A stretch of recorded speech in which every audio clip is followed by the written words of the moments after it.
السلام علیکم ورحمۃ اللہ وبرکاتہ۔ بسم اللہ الرحمن الرحیم۔ ہم بچپن سے بہت گہری سہیلیاں تھیں۔ جب سے ہوش سنبھالا ایک دوسرے کے گھروں کو آمنے سامنے پایا۔ وہ میری بہترین رازدان تھی۔ ہم اکثر اکٹھی کالج جایا کرتی تھی۔ ایک دوسرے کے ہوتے کسی تیسرے کی ضرورت نہ رہی تھی۔ ہماری کلاس میں ایک لڑکا ولید نامی پڑھتا تھا۔ اس کی سیٹ ہمارے بالکل پیچھے تھی۔ اچانک ہی اس نے ہم دونوں کو چھیڑنا شروع کر دیا۔ وہ اچھے خاندان کا تھا لیکن شوخ و چنچل تھا۔ شرارتاً ہمارے ساتھ جملے بازی کرتا کہ ہم چڑھ کر اسے سخت جواب دیں گے اور وہ محظوظ ہو۔ شروع میں ہم نے برا مانا، بعد میں اس کے جملے بازی کو شرارت سمجھ کر محظوظ ہونے لگے۔ یوں ہماری اس سے دوستی ہو گئی۔ دراصل وہ کوئی برا لڑکا نہیں تھا بلکہ ہمدرد دل کا مالک تھا، بدنیت بھی نہیں تھا۔ رابعہ اور میں نے محسوس کیا کہ وہ ہماری نظروں میں مقام بنا چکا ہے۔ اس کی تصویر غیر محسوس طریقے سے ہمارے دل کے فریم میں فٹ ہوتی جاتی تھی۔ جب ہم آپس میں باتیں کرتی، گفتگو میں اس کا ذکر آ جاتا اور اس کے ذکر سے دل نہ بھرتا۔ جلد ہی مجھ پر یہ حقیقت آشکار ہو گئی کہ میری پیاری دوست ولید کو چاہنے لگی ہے۔ اس کی چاہت کے احترام میں نے ولید کا نام چند ماہی رکھ دیا۔ مجھے تو علم تھا کہ رابعہ چند ماہی کو کس قدر چاہتی ہے، مگر اسے اس بات کا علم نہ تھا میں ولید کو کتنا چاہتی ہوں، اور میں یہ بات اپنی رازداں سے خفیہ رکھنا چاہتی تھی، جبکہ وہ اپنے دل کی ہر بات سے لمحہ لمحہ آگاہ کرتی رہتی۔ شاید وہ بہت بھولی تھی یا میں کایا تھی کہ وہ اپنی بااعتماد اور گہری سہیلی کو بھی اس مقام پر فریب دے رہی تھی اور اسے اپنے دل کی کیفیت سے بے خبر رکھے ہوئی تھی۔ مجھے یہ کہنے میں کوئی باک نہیں کہ ولید مجھ سے زیادہ کایا اور ہوشیار نکلا۔ اس نے ہم دونوں میں سے کسی پر یہ آشکار نہیں ہونے دیا وہ کس کو چاہتا ہے۔ دونوں سے ایک ہی جیسی توجہ اور تکریم سے پیش آتا۔ وہ مخاطب مجھ سے ہوتا مگر نظریں رابعہ کی طرف ہوتیں اور رابعہ کی نگاہیں اس کی محبت کے احساس سے جھکی ہوتیں کہ وہ میرے اور ولید کے چہرے پر آیا کیفیت سے بے خبر ہو جاتی۔ میں رابعہ کو بے وقوف سمجھتی کہ اس پاگل کو معلوم ہی نہیں کہ ولید اسے نہیں مجھے پسند کرتا ہے، کیونکہ میں اپنی سہیلی کی نسبت زیادہ عقل مند تھی۔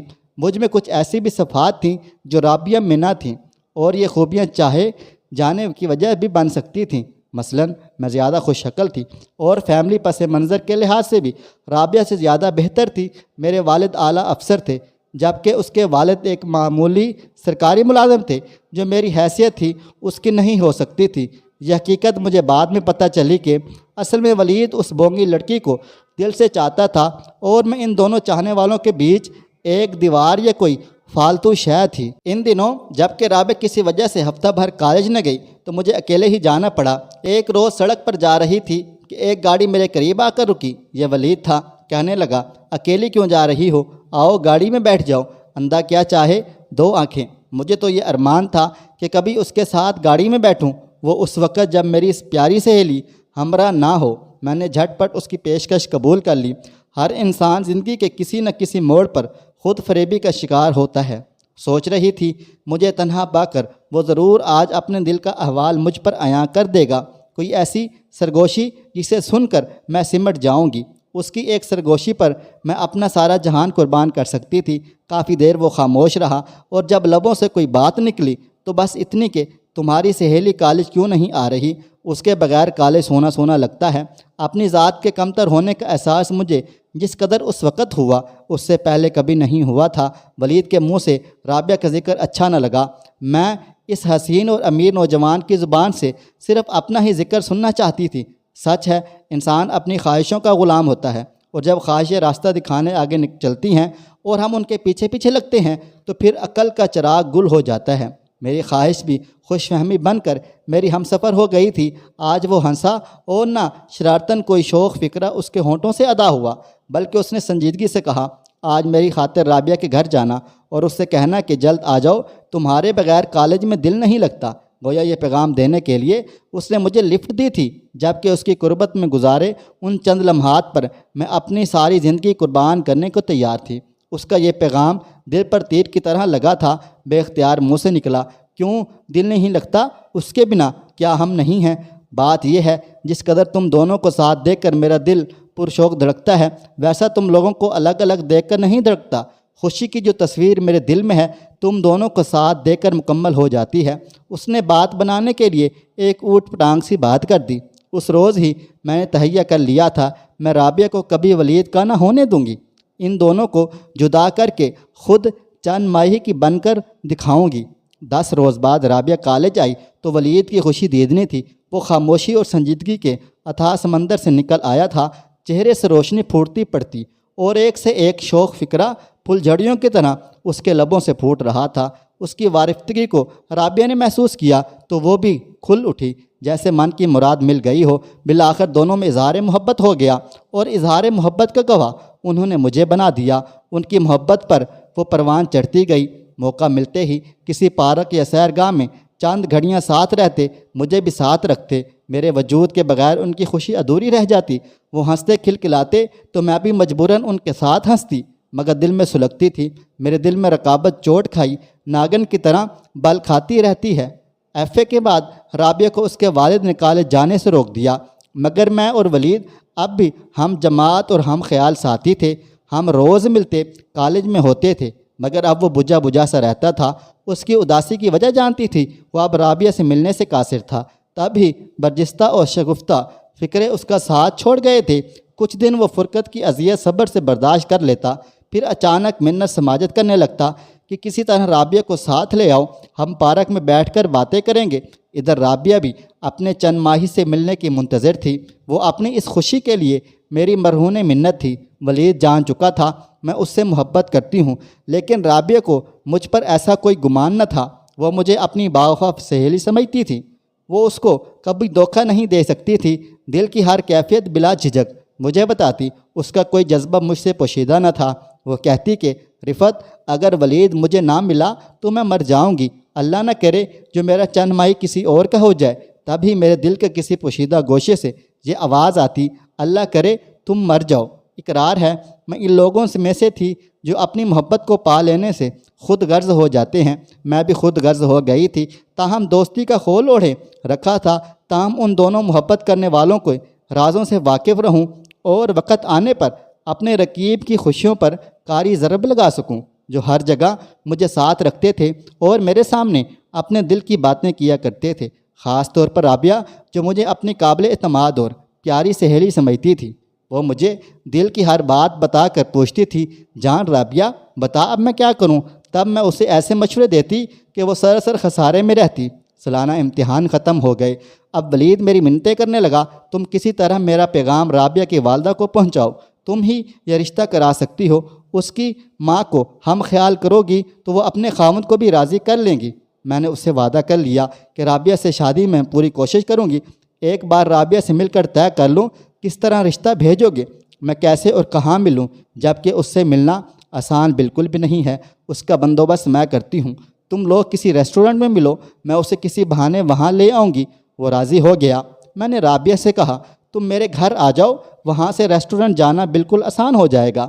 دونوں مقررہ وقت پر ہوٹل پہنچ گئے تو میں نے رابعہ کے ابو کو فون کیا کہ انکل فوراً فلاں ہوٹل جائیں، کہیں ایسا نہ ہو آپ اپنی بیٹی سے ہاتھ دھو لیں۔ وہ ایک آوارہ نوجوان کے فریب میں آ گئی ہے اور میں نے اپنا فرض جانا کہ آپ کو اطلاع کر دوں کہ اسے اس بھنور سے نکال لیں۔ ساتھ ہی انہیں قسم دی کہ رابعہ کو مت بتائیے گا میں نے آپ کو مطلع کیا ہے۔ میں نے تو دوست ہونے کے ناطے اپنا فرض نبھایا ہے۔ رابعہ میری جان سے پیاری سہیلی ہے، اس کا دل مجھ سے بدگمان ہو جائے گا، مگر اس کی خیر خواہ ہوں، اسے بچانا بھی بہت زیادہ ضروری ہے۔ وہ میری بات سن کر حیران و پریشان ہو گئے۔ دفتری امور چھوڑ کر اسی وقت گاڑی نکال کر مذکورہ ہوٹل پہنچ گئے، جس کے ریسٹورنٹ میں رابعہ اور ولید آمنے سامنے بیٹھے محو گفتگو تھے۔ ان کو از حد دکھ ہوا کہ ان کی دختر نیک اختر ایک غیر لڑکے کے ساتھ بیٹھی ہے، اسے باپ کی عزت و ناموس کے نیلام ہو جانے کا بھی احساس نہیں ہے۔ میں نے انکل سے درخواست کی تھی کہ اپنی بیٹی کو خاموشی سے وہاں سے لے کر آئیے گا اور اس کے گھر سے نکلنے پر پابندی لگا دیجیے گا۔ اس دوران جلد کوئی اچھا رشتہ کر کے اس کے گھر کا کر دیجیے گا تاکہ مزید بربادی اور رسوائی نہ ہو۔ اس طرح یہ قصہ ختم ہو جائے گا۔ میرا تیر نشانے پر لگا۔ رابعہ کو اس کے والد خاموشی سے لے آئے تو نوجوان کو بھی تنبیہ کر دی، اگر اب دوبارہ رابعہ سے ملنے کی کوشش کی تو زندہ نہ بچو گے۔ گھر لا کر بیٹی کی خوب خاطر تواضع کی اور گھر سے نکلنے پر پابندی لگا دی۔ ایک ہفتے کے اندر اپنے بھائی کے بیٹے سے اس کی منگنی کر دی۔ وہ روتی رہ گئی، مجھ سے التجا کرتی تھی، رفعت کچھ کرو ورنہ بے موت مر جاؤں گی، اور میں تسلی دیتی کہ بے فکر ہو جاؤ، میں اور ولید مل کر حالات کو ٹھیک کر لیں گے، بس زبان بند رکھو، میں تمہاری خوشیاں لٹا کر رہوں گی۔ شادی کی تاریخ جلد رکھی جانی تھی، مگر اس کے چچا کی اچانک وفات سے شادی 3 ماہ کے لیے ٹل گئی۔ اس دوران اس کے منگیتر کو بیرون ملک جانے کا چانس ملا تو اس نے شادی کے لیے سال بھر کی مہلت مانگ لی۔ وہ بیرون ملک چلا گیا اور رابعہ کے والد نے اپنا تبادلہ اسلام آباد کرا لیا تاکہ رابعہ اور ولید پھر نہ ملنے لگیں۔ میدان صاف تھا، جس کو پوچھتی تھی اب وہ مجھ سے بات کرنے کے لیے بےتاب رہتا تھا، یہ سمجھ کر کہ ایک میں ہی رابعہ سے ملنے ملانے کا وسیلہ بن سکتی ہوں۔ میرا رابعہ سے رابطہ تھا اور ولید اس کے بارے میں کریت کر مجھ سے پوچھتا تھا کیسی ہے اور کس حال میں ہے۔ وہ سمجھ ہی نہ سکا کہ راہ کے اس کانٹے کو میں نے نکال دیا ہے۔ وہ رابعہ کی محبت میں ڈوبا، ہر دم مجھ سے ہم کلام ہوتا، اس کی باتیں کر کے اپنے دل کا بوجھ ہلکا کرتا، اور میں اس کا غم بانٹنے کو مستعد رہتی کہ مجھ سے بڑھ کر اس کا غم گسار کون تھا۔ ایک دن میں نے اسے یہ جھوٹی خبر سنا دی کہ رابعہ کی شادی ہو گئی ہے۔ شادی کارڈ بچھوا کر اسے دکھا دیا۔ وہ مایوسی کے اتھاہ سمندر میں ڈوب گیا۔ میں اب اس کا جذباتی سہارا تھی۔ وہ میری طرف ہمہ وقت متوجہ رہتا، مجھ سے مل کر سکون محسوس کرتا، اور میں رابعہ کے بارے میں من گھڑت باتیں کر کے اس کے لیے وقتی سکون کا باعث بنتی۔ یوں صبر و تحمل کے ساتھ رفتہ رفتہ میں اس کے دل شکستہ کو خود سے قریب لے آئی تھی، اس کا دل بہلانے میں کامیاب ہو گئی۔ وہ ایک جذباتی نوجوان تھا، شریف النفس تھا۔ ایک روز بالآخر میں نے روتے ہوئے اسے کہا جو چلی گئی ہے اس کے لیے غمزدہ رہتے ہو، اور جو تم سے بالکل بھی قریب ہے اس کی طرف دیکھنا بھی تم گوارا نہیں کرتے، اس کے کیا جذبات ہیں اور تم کو وہ کتنا چاہنے لگی ہے، اتنا جان لو کہ تم سے غم گساری محبت کے جذبات کا روپ دھار چکی ہے، اور اب یہ محبت مجھے بہت دکھ دینے لگی ہے۔ ایسا نہ ہو احساس محرومی میری جان لے لے۔ تمہارا دل غم آشنا ہے، تمہیں اپنے سوا کسی کا دکھ درد محسوس نہیں ہوتا۔ میری ہچکی بند گئی اور اس کا دل پسیج گیا۔ کہنے لگا رابعہ کے بعد اگر کوئی دل پسند ہوتا تو وہ تم ہی ہو۔ اللہ کی مرضی کہ وہ میری قسمت میں نہ تھی، مگر میں تمہاری قسمت تو سنوار سکتا ہوں۔ محبت نہ صحیح، نیکی صحیح، میرے لیے یہ غنیمت تھا کہ مجھے میرا محبوب ملنے لگا تھا۔ خوشی تھی کہ سانپ مر گیا اور لاٹھی بھی نہ ٹوٹی تھی۔ جس روز شادی تھی، ولید دولہا بنا ہوا تھا، اس روز گھر میں بڑا ہنگامہ تھا۔ یہ وہ دن تھا جس کا مجھے برسوں سے انتظار تھا۔ اس دن کے لیے ہی میں نے دوستی کے ساتھ ساتھ ہر شے کو داؤ پر لگا دیا تھا۔ میں دلہن بنی ہوئی تھی کہ اچانک شور اٹھا کہ ولید غائب ہے، نہ جانے دولہا کہاں چلا گیا۔ اسے ڈھونڈا جا رہا تھا، وہ کہیں ہوتا تو ملتا۔ تمام رات نیر بہاتی اور انتظار کرتی رہی، مگر وہ نہ آیا۔ ہوا یہ کہ ایک مشترکہ سہیلی نے رابعہ کو اسلام آباد خبر کر دی کہ تمہارے عزیز جان سہیلی کی شادی ولید سے ہو رہی ہے۔ تاریخ و دن بتا دیا اور رابعہ از خود ہمارے گھر میری شادی میں آ گئی۔ ماں بیٹی رخصتی سے چند گھنٹے قبل پہنچی۔ اسی وقت ولید اپنی گاڑی سے اترا تو رابعہ کی اس سے مڈ بھیڑ ہو گئی۔ رابعہ نے ولید سے کہا بے وفا، مجھے بیوقوف بنایا اور اپنی راہ کا کانٹا سمجھ کر مجھے نکال دیا، اب شادی رچا رہے ہو۔ دولہا نے دیکھا کہ اس کی محبوبہ آنکھوں میں آنسو بھرے پہنچی تھی، لیکن تمہاری تو شادی ہو گئی تھی۔ ولید نے بھی جواب شکوہ سے کام لیا۔ وہ بولی کس نے کہا تم سے؟ یہ جھوٹ ہے سب، مجھے تمہاری شادی کا کارڈ رفعت نے دکھایا تھا۔ جھوٹ کیسے ہو سکتا ہے؟ اس کا مطلب یہ ہے پھر رفعت نے ڈرامہ کیا ہے، اس کی سزا اسے فوراً ملنی چاہیے۔ وہ کیسے میری دلہن بن گئی جبکہ تم ابھی تک کسی کی دلہن نہیں بنی ہو؟ بس پھر برات کے ساتھ دلہن کے گھر کی دہلیز پار کرتے ہی دولہا غائب ہو گیا۔ نکاح مجھ سے ہوا اور دلہن رابعہ بنی۔ میں سیج پر جانے کے لیے انتظار کرتی رہ گئی۔ اس نے لاہور میں رابعہ سے نکاح کر لیا اور چند روز بعد مجھے طلاق نامہ بھجوا دیا۔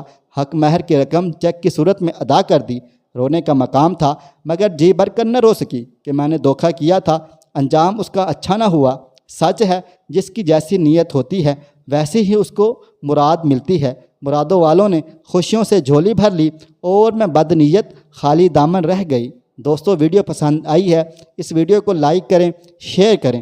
اگر آپ نے ابھی تک میرا چینل سبسکرائب نہیں کیا ہوا تو ابھی سبسکرائب کر لیں، ساتھ میں بیل آئیکن کو بھی ضرور پریس کر لیجئے گا تاکہ نئی اپلوڈ ہونے والی ہماری ویڈیوز کا نوٹیفیکیشن آپ کو بر وقت ملتا رہے۔